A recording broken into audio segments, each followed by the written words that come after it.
Working with a family in distress means engaging with a living organism. These systems are messy, interconnected networks where problems rarely present as clean, binary code violations.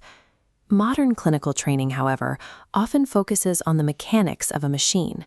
Students spend years memorizing ethical codes and jurisprudence, primarily as a defensive posture, learning to protect their licenses and avoid litigation. That defensive stance collapses in couples and family therapy. When managing competing loyalties across multiple generations, simply avoiding lawsuits provides no tools for healing a complex system. Knowledge of the rules is the baseline for competence. Exceptional practice requires something deeper. It flows from the clinician's character. Clinical governance requires a multi-dimensional approach to decision-making that extends far beyond a static rulebook. To understand how a clinician actually navigates this, we can construct the operating system of a family therapist from first principles. We map this using the Tripartite framework of clinical governance.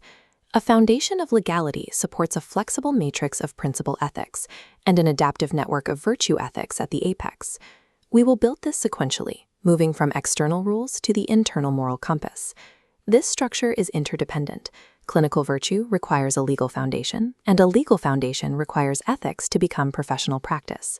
We start with the foundation, legality. This tier represents the external boundaries imposed by state and federal regulatory frameworks. It is the domain of licensing boards, third-party payers, and the courts.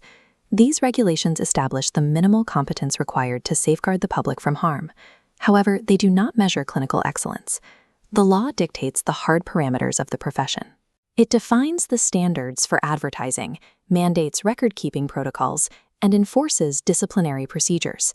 At this level, the framework asks the therapist, is this action permitted? Legality protects the consumer from gross negligence, yet it remains silent on the actual nuances of a clinical intervention. Silence from the law necessitates the second tier, principle ethics.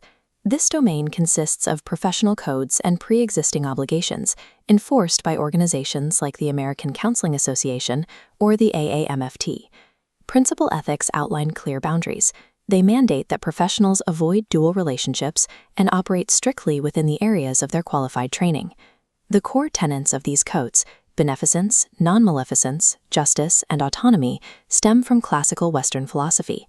These foundational ethical values were first articulated by classical thinkers like Plato. Aristotle and Cicero later expanded these ideas. Because these codes emerged for Western antiquity, they carry a specific cultural bias toward prioritizing the individual. This leads to the autonomy trap. Rigidly prioritizing individual autonomy generates friction, potentially threatening the relationship network itself. In many Asian and Hispanic cultures, individual well-being is inseparable from the family. Relational survival supersedes individual desire. Principle ethics elevates the standard of care by asking, is this action right? These codes guide professional decisions, but their Western bias often makes them an insufficient tool for navigating multicultural family systems. To resolve those cultural and systemic conflicts, we ascend to the final tier, virtue ethics.